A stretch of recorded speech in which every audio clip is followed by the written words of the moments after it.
De ti, mi amor, ya nada queda. Solo tengo la amistad de mis amigos, pero de ti solo recuerdos.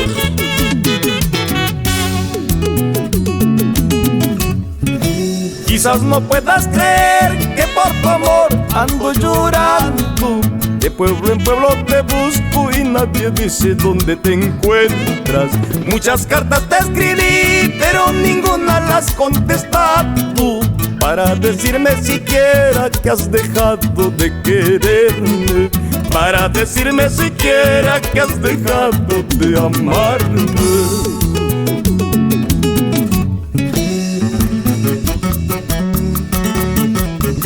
Nos vamos por el río del Mantaro, camino hacia Huancayo, Maichuca y Chupis, Huancahualalmija.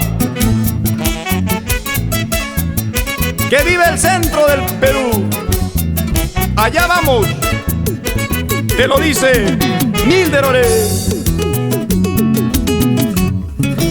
Todita la marginal he caminado solo por verte, mirando como el río se va llevando mis ilusiones. Pregunto a los choferes, pregunto al río, pregunto al viento. Ellos muy tristes me dicen, oye amigo, ya no la busques.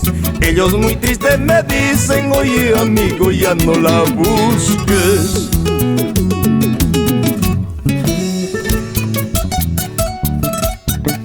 Te seguiré buscando, aunque el río y el viento se lleven mis ilusiones. ¡Ahí vamos! ¡Ahí voy! ¡Ja, ja!